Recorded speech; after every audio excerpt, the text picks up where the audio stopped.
Muy buenas tardes para todos. Muchas gracias, apreciada Alejandra. Gracias al doctor Juan Camilo Nariño, a toda su junta por invitarnos para estar aquí. Es un gran gusto y me da mucho gusto también tener la posibilidad de adelantar este diálogo con la doctora Claudia López. La ventaja de hablar con Claudia es que no tengo que hacer ninguna presentación. Todos saben bien quién es y de dónde viene Claudia López. Quizás la pregunta es, ¿para dónde va Claudia López? ¿Y dónde está parada Claudia López en esta campaña? Y tal vez empiezo por proponerle a Claudia este diálogo en un tema que ella misma ha planteado en distintos momentos. Claudia ha sostenido en privado y en público que hay un divorcio grande entre las conversaciones del poder y las preocupaciones de la gente. Y es una reflexión que ha hecho Claudia, una crítica que ha hecho Claudia, pero entiendo también un llamado de atención hacia lo que debería ser la campaña. Claudia dice, en los círculos de poder se habla de unos temas de la alta política, pero a la gente le preocupan otras cosas. Le preocupa su comida, su mercado, sus hijos, su barrio. Entonces tal vez empecemos por ese lado, Claudia. Empecemos por preguntar cómo logramos, a partir de la propuesta de Claudia López, colocar las preocupaciones de la gente en el centro de la agenda política. No las preocupaciones del poder en el centro de la agenda política, sino las de la gente. Querido Juan, mil gracias y a todos un saludo, a Juan Camilo, a toda la Junta Directiva, mil gracias, no solo por la invitación, sino por lo que hacen todos los días por Colombia, por el esfuerzo, por generar empleo, por hacer país. Estábamos teniendo esta conversación con Juan antes de pasar aquí. Sí, yo siento que el país desafortunadamente no va bien y tenemos todos un dolor real, y es que muchas cosas que creíamos superadas, como la violencia política, como que no mataran a candidatos en elecciones, como que no nos pusieran bombas en las ciudades, cosas que con mucho esfuerzo, literalmente con sangre, sudor y lágrimas, hemos superado, estamos volviendo a vivir. Y no hay nada más doloroso en la vida. Cuando uno no tiene, pues no tiene, y esa ha sido su vida. Pero cuando ha logrado tener y superar etapas y retrocede, eso es profundamente doloroso. Y claro, también es la primera vez que tenemos no un gobierno de izquierda, sino un gobierno contra el establecimiento en pleno. Eso nunca había pasado en Colombia. Y tenemos que ser capaces de pasar todos esa prueba democrática. Yo estoy, como ustedes saben, recorriendo el país, lo he hecho muchas veces, lo he hecho como investigadora, como líder estudiantil de la Séptima Papeleta, como periodista denunciando la parapolítica, como senadora y hoy como precandidata a la presidencia. Y a mí sí me preocupa, miren, subí por el primer recorrido que hice en La Parable, lo arranqué y lo quería además deliberadamente para darle ese mensaje al país, para tratar de hacer un poco de pedagogía. Empecé en Barrancabermeja con mi carro casa hecho en Colombia, con el que me he dedicado a recorrer el país. Y subí desde Barrancabermeja, pasé por San Alberto, por todo el corredor del Carbón, del Cesar y La Guajira, justamente para decirle a Colombia cómo es de fácil hablar desde Bogotá y decir que se acabe el carbón, que se acabe el gas, que se acabe el petróleo. Vengan aquí, donde esa es la vida de la gente, ese es su trabajo. Gracias a eso ha logrado mejorar su casa, comprar una moto, tener mejor educación para sus hijos. Si es que se lo van a reemplazar por algo que no sea por pobreza, que no sea por desempleo, que no sea por extorsión, que es lo que la gente siente que le está pasando. Pero también les digo, subí por el Cesar y La Guajira y luego bajé por Bolívar. Por este lado los divide el río Magdalena. Por este lado hay carbón. Por este lado, por el sur de Cesar, si tú bajas aquí por Arjona, Turbaco, Palenque, Carmen de Bolívar, Magangué, Monpós, fui hasta el banco, me devolví por el río Magdalena navegando. Por allá no hay carbón. Los divide el río Magdalena. Aquí hay agua y alcantarillado. Aquí no hay agua y alcantarillado. El nivel de pobreza en el que vive la gente, en esta región en particular, abren la llave y no tienen agua sino por horas. Viven entre las aguas negras. Sus hijos viven llenos de granos, de enfermedades. La gente se muere de cosas que sabemos curar desde el 2019. No, desde el siglo XIX, perdón. Es increíble. Y además están extorsionados por el clan del Golfo. A 35, 40 grados de temperatura sin aire acondicionado y les quitan la luz todos los días pagando las tarifas más caras de energía. Entonces la gente dice, pero no que este carbón y esta vaina era para producir energía, ¿por qué me la quitan? ¿Por qué estoy pagando la más cara? Entonces sí, yo creo que tenemos que hacer un esfuerzo de pedagogía grande. Yo entiendo las diferencias reales que yo misma tengo con el actual gobierno y obviamente toda elección, Juan, es un debate sobre si continúa quien está gobernando o no. Y yo creo que quien está gobernando no ha honrado el mandato de cambio constructivo que recibió de Colombia, no ha honrado la ilusión y por eso no se merece continuar. Y la discusión en Colombia va a ser entonces quién puede reemplazarlo y por qué mejores políticas. Pero yo sí haría una invitación a que Petro no nos desquicie, no nos ponga a hablar de él 24 horas al día y dejemos de hablarle a la gente de cómo la vamos a sacar de la extorsión, de cómo vamos a concretar el agua potable, de cómo vamos a poner alcantarillado, las cosas más básicas, cómo vamos a garantizar la educación a sus hijos y vivienda a sus familias. De verdad, para la gente esta es la vida de verdad. Y obviamente son dos niveles de discusión reales que ambos son muy importantes, el de la gente, el de la academia, el de los empresarios, de la política pública, todo es relevante, pero al final son esos 52 millones de colombianos, la mitad de los cuales viven en pobreza y sin servicios públicos, los que van a ir a votar a las urnas. Entonces, si queremos que ellos confíen en las instituciones, defiendan la democracia, también entendamos que nosotros, los que defendemos la democracia, tenemos que ser relevantes para sus vidas, si no el nivel de desconexión es brutal. Cuando uno repasa las declaraciones de Claudia López, encuentra claramente que ha dicho no me gusta lo que pasa con el gobierno, y Claudia López lo acaba de repetir, pero tampoco le gusta lo que pasaba antes. Si uno pusiera en el espectro político el petrismo y el uribismo, Claudia López no está en el uribismo y nos ha dicho no está en el petrismo. ¿Qué es lo que Claudia López le propone a Colombia que va a ser distinto de lo que hizo Petro y de lo que hicieron antes de Petro? ¿Por qué será esto distinto si Claudia López gana la presidencia? Juan, tú y yo nos conocemos hace, por ahí, ¿qué? 40 años más o menos.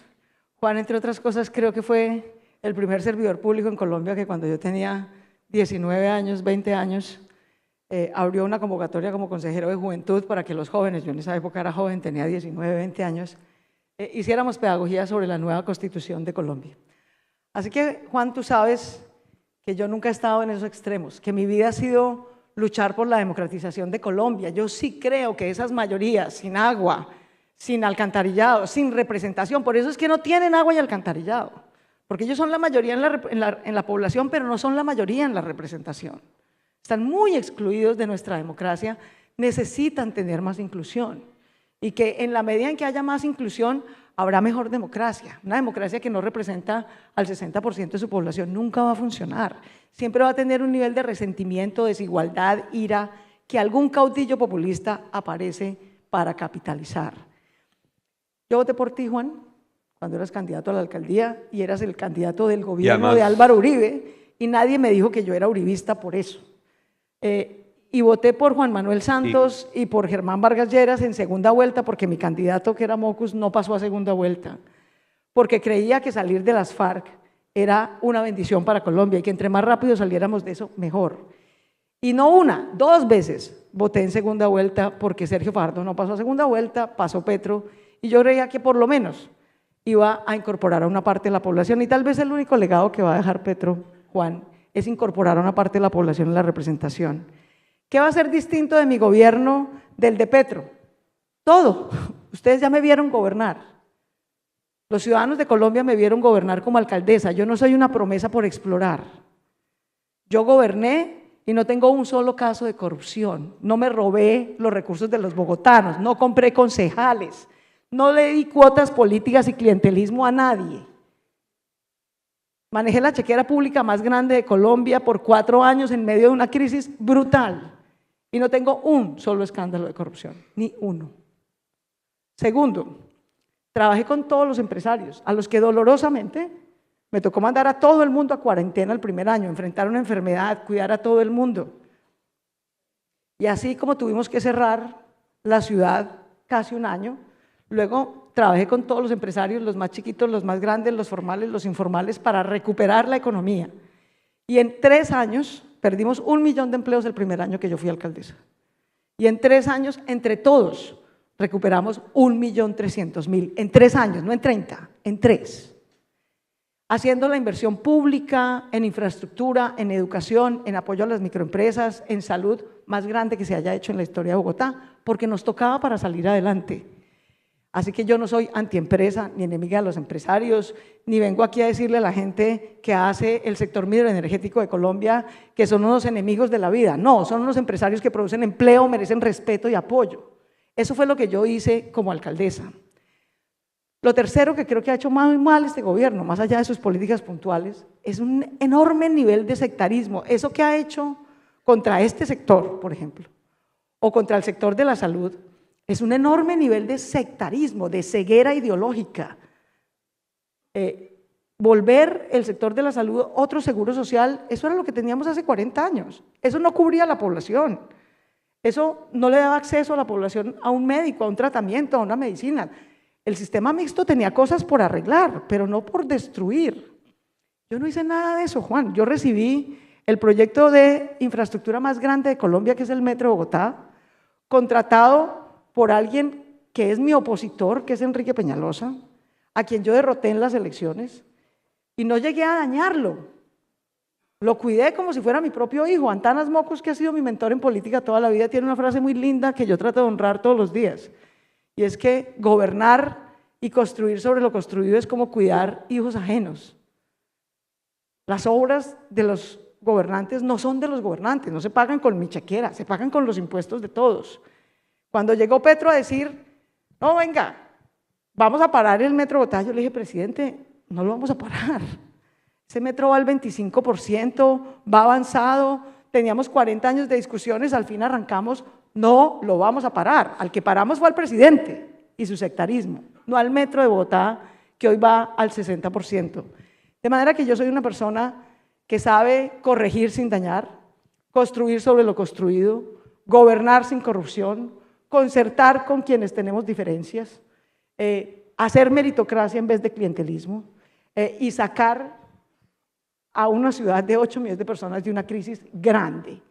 En el 2024, finalizado mi plan de gobierno, Bogotá recuperó no solo todos los empleos que perdió, sino que generó 300.000 más. Yo recibí la pobreza multidimensional de Bogotá creciendo antes de la pandemia y la devolví en el 2024 con el menor nivel de pobreza monetaria y multidimensional que haya tenido Bogotá en su historia. Y hice la inversión en educación más grande que haya hecho Bogotá nunca, y Bogotá ha tenido muy buenos alcaldes que han hecho una gran inversión en educación, pero no en educación superior. Y los muchachos no solamente necesitan bachillerato, necesitan educación postmedia y superior. Y creé manzanas del cuidado para las mujeres, porque las mujeres, lo sabemos todas las mujeres, las que estamos aquí sentadas y las más humildes, trabajamos más, nos pagan menos y somos más pobres. ¿Por qué? Porque 7 horas más al día trabajamos lavando, planchando, cocinando, cuidando a los niños, a los mayores. Si tenemos un hijo en condición de discapacidad, nos quedamos ahí sacrificando la vida entera, nadie nos paga y nadie nos ayuda. Somos la mitad de la población. Si las mujeres nos quedamos más pobres, nunca vamos a ser un país desarrollado. Por eso creamos manzanas del cuidado, para cuidar a los que las mujeres cuidan, devolverles a ellas el tiempo para que descansaran, terminaran su bachillerato, consiguieran un trabajo. Eso no se le ha ocurrido a ninguno de los maravillosos alcaldes que ha tenido Bogotá. Ese es el tipo de valor agregado que damos las mujeres también. Y yo creo que Colombia necesita mucho el talento de las mujeres, que sabemos hacer mucho con muy poquito, que somos menos sectarias, que sabemos cuidar a todo el mundo, tener esa combinación de carácter y firmeza, pero también de amor y cuidado para sacar a la gente adelante. Si aterrizamos en este sector, Claudia, los temas que afligen o donde están los grandes desafíos del sector tienen que ver con el desastre de la seguridad que hay en Colombia, con el desastre de la seguridad física y con el desastre de la seguridad jurídica, con la incertidumbre en las reglas de juego, con la persecución tributaria contra el sector, tiene que ver con la falta de confianza en las reglas y en las políticas públicas frente al sector. ¿Qué le dice Claudia López hoy? Tiene a todo el sector escuchándola sobre esos temas que son absolutamente críticos en un sector maltratado y perseguido. Bueno, primero que yo, como empecé diciendo, sí tengo no solamente respeto, sino profunda admiración por los empresarios de todos los sectores, incluido este sector. Yo nací en Bogotá, mi familia es de Cundinamarca, una parte, otra parte es de Boyacá. A los productores de carbón de Colombia, por ejemplo, no les podemos seguir diciendo que son los asesinos del mundo. Eso es una tontería, es falso, es irrespetuoso además. El problema del cambio climático, yo soy una persona que viene de la academia y de la ciencia, Juan. A mí no me tienen que convencer de que el cambio climático es una realidad, todos lo sabemos. Pero el cambio climático no lo produce Colombia, ni la industria mineroenergética de Colombia. Nosotros somos el 0,02% del problema, por favor. Aquí los que tienen que hacer y están haciendo un esfuerzo de innovación tecnológica son los países desarrollados, Estados Unidos, Europa, hoy China y Asia. Nosotros no somos los causantes del problema. Entonces empiezo por decirles, primero, gracias por lo que hacen. Segundo, cuenten conmigo para defender su sector y sacarlo adelante. Tercero, vamos a cambiar la política mineroenergética del presidente Petro, que ha sido sectaria y equivocada para el país. Empiezo por decirles cuál creo yo debe ser la prioridad de Colombia: reducir la pobreza y hacer una alianza para el progreso. Esas deben ser las dos prioridades de Colombia. Y en esas dos prioridades, ¿qué rol juega este sector? Primero, producir energía con todo lo que Dios y la naturaleza nos dio. Aquí tenemos que volver a reactivar la exploración y explotación de petróleo y sobre todo de gas. Y sí, el mundo ha evolucionado lo suficiente en ciencia y tecnología para saber que hoy tenemos la información científica que nos permite hacer los pilotos de fracking en Colombia. Lo he dicho, me han dado un palo infinito, pero yo puedo explicar por qué. Es que hace 15 años no teníamos la misma información, conocimiento científico y tecnología que tenemos hoy. Y quiero decir en esto también, el presidente Petro es un hipócrita respecto al fracking. El gobierno de Petro y el Ecopetrol de Petro está haciendo fracking en este momento en Texas, Estados Unidos. Y en cambio nos está haciendo importar gas 3 veces más caro. Que no sea hipócrita cuando dice que no al fracking, cuando el 14% de los ingresos de Ecopetrol, del Ecopetrol de Petro, vienen de fracking. Para que Estados Unidos tenga gas barato y nosotros tengamos gas caro. Eso no tiene ninguna lógica. Eso sí es populismo barato, puro y duro. Cuarto, obviamente, si ustedes me preguntan cuál es la política ideal, ¿qué deberíamos tratar de hacer? Destrabar el proceso de licenciamiento social y ambiental de todas las energías limpias y renovables, sol y solar y viento sobre todo, y tratar de usar gas de respaldo. Eso debería ser al mundo al que deberíamos llegar, por eso es tan absurdo parar el gas. Pero como han hecho tal deterioro del gas, en sectores como Cesar y Guajira, que tienen todavía mucho carbón térmico, tendríamos que poner unas rondas que digan, miren, los invito a que hagan sol y viento con respaldo temporal de carbón, sabiendo que vamos a migrar muy rápido a gas, que tiene que haber un retrofitting, digamos, de esa infraestructura muy rápido, porque lo que necesita Colombia es tener mucha energía y muy barata, que es exactamente lo que no tiene hoy. Tiene riesgo de apagón por falta de incentivos y desarrollo y reglas claras en la generación, y además tiene tarifas de energía muy caras. Y quinto, déjame agregar un tema. En otros temas, en otro tipo de minerales, tenemos carbón metalúrgico, producimos coque, que es un pequeño procedimiento industrial, pero se lo exportamos prácticamente todo el mundo, particularmente a Brasil. Lo que nosotros tenemos que hacer es mayor industrialización con esa cadena de valor, para mencionar solo una.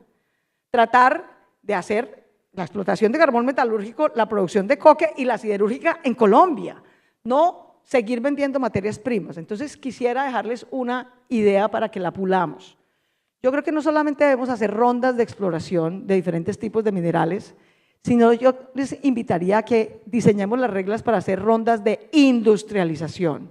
Yo invitaría a la gente que produce carbón metalúrgico y coque en Colombia a que hagamos un proceso licitatorio internacional en el que invitemos a que inviertan en Colombia y se asocien con ustedes los usuarios finales del producto energético que ustedes van a hacer, para que hagan esa industria aquí, seguramente en el Caribe, donde van a tener además más ventajas para exportar a menos costos que si están en el centro del país.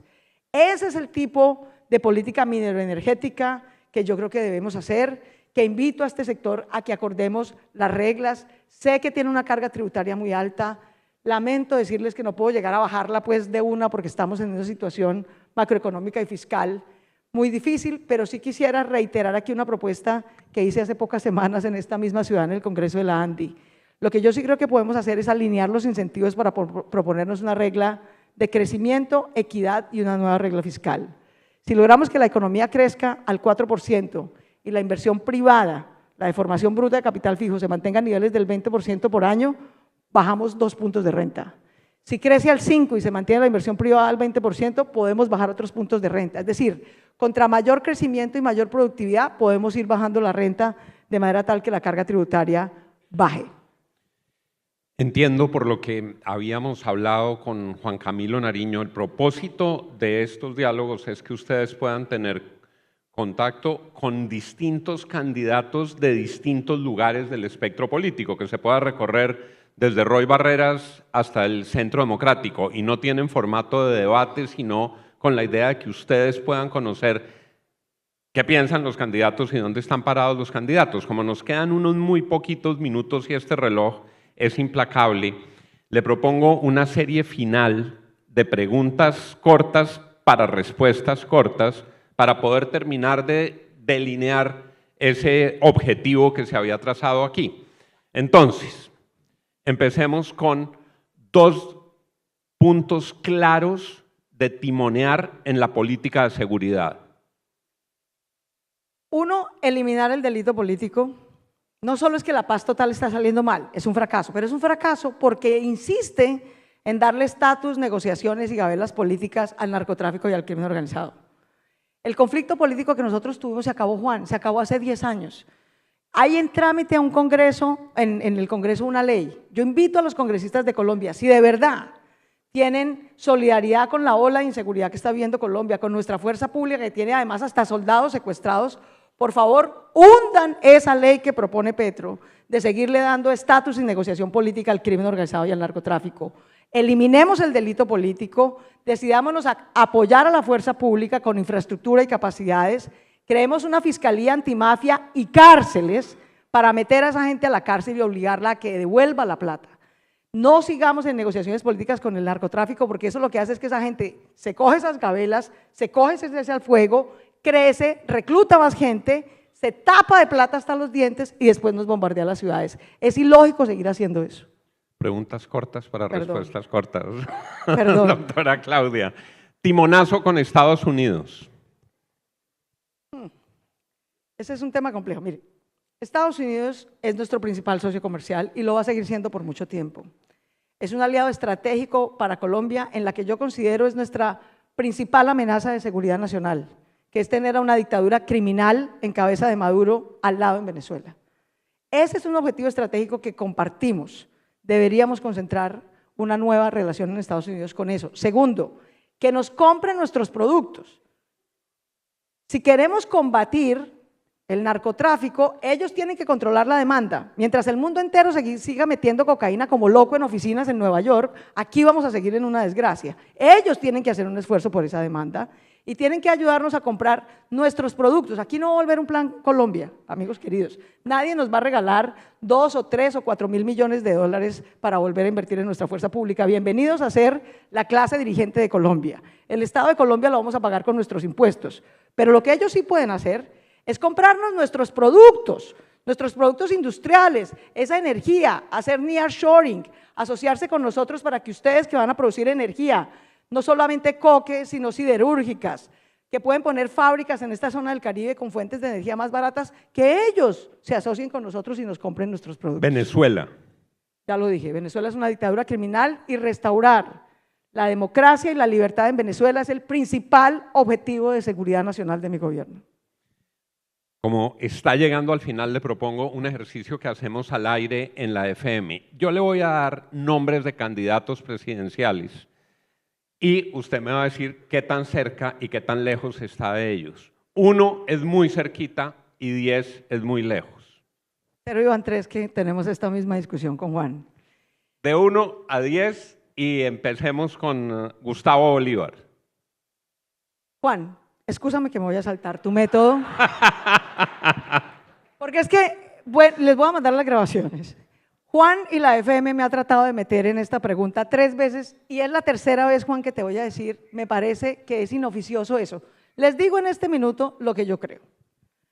Todos los candidatos que están con Petro, todos, Roy, Daniel Quintero, Gustavo Bolívar, Iván Cepeda, toda esa gente. Mi mayor respeto, pero ese no es mi proyecto. Yo estoy compitiendo en la vida, no ahorita, toda la vida, para que Colombia no quede atrapada entre el sectarismo y la revancha del petrismo y entre el pasado y la venganza del uribismo. Esa es mi vida política. Eso hice como senadora, competí contra ellos en la alcaldía y creo que soy de las pocas que puede decir que ha derrotado a Uribe y a Petro al tiempo. Y creo que de eso se trata esta contienda y lo digo con todo respeto para quienes tienen otra posición. Lo mismo del uribismo por allá. Allá estará Germán Vargas Lleras, Vicky Dávila, Abelardo de las Prieda, todos los candidatos del Centro Democrático. Mi mayor respeto por ellos, pero creo que ellos son el pasado y no el futuro de Colombia. Mi invitación, en cambio, es a que nosotros unamos a las mayorías de Colombia, apreciados amigos. Las mayorías de Colombia no están en esos extremos, no están en esos odios, no están por vengarse los unos de los otros. La mayoría de colombianos somos gente como usted y yo, que nunca ha matado a nadie, ni se ha aliado con un ilegal, que no ha robado a nadie, ni tiene un acto de corrupción en su vida, que trabaja, paga impuestos y quiere que a todos nos vaya bien por la buena. Esa ficción de que estamos condenados al uribismo y al petrismo es falsa. Las mayorías de Colombia no están ahí. Están esperando que trabajemos, generemos empleo, hagamos más empresa, logremos que la gente no se muera de hambre y mucho menos de difteria porque no tiene alcantarillado.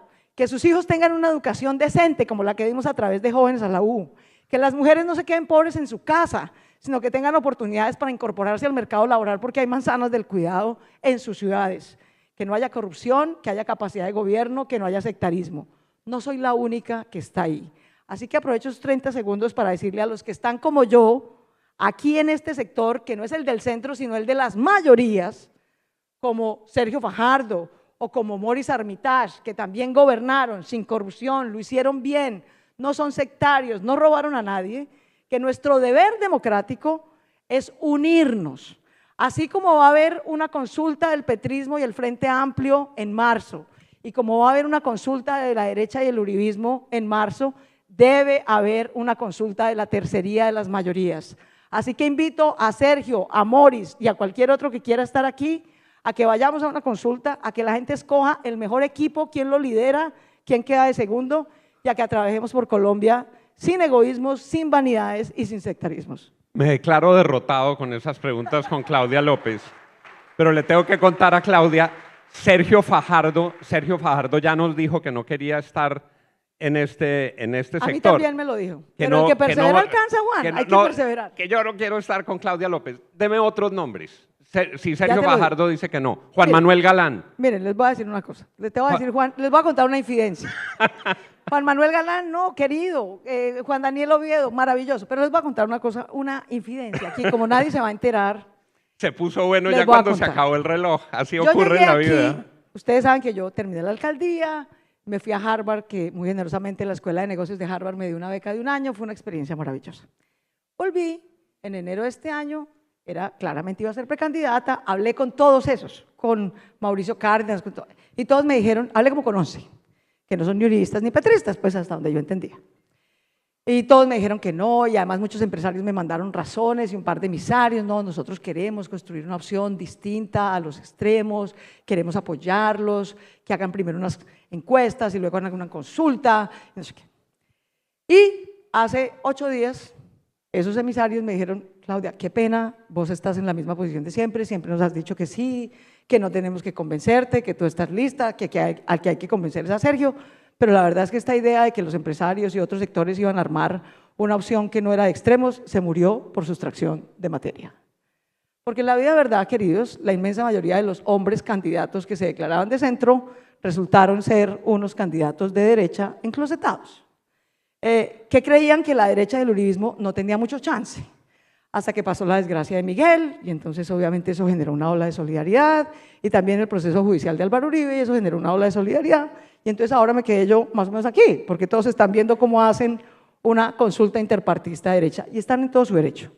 Pero como le dije yo a la persona que me llamó, mira, no te preocupes, yo sigo en lo mismo, yo sí no he cambiado de opinión, los enclosetados de derecha, pues que hagan su consulta, ni más faltaba, eso representa un sector del país, el petrismo hará su consulta, yo sigo convencida y entre más recorro Colombia y los municipios y los departamentos y voy a los foros de los empresarios y recorro las tiendas y recojo mis firmas, de que las mayorías de Colombia no están ahí y están agobiadas de que un día las extorsiona el clan del Golfo y mientras las extorsionan, no tienen agua, no consiguen empleo, lo que hacen los políticos poderosos en Bogotá es matarse entre ellos, en vez de solucionar sus problemas.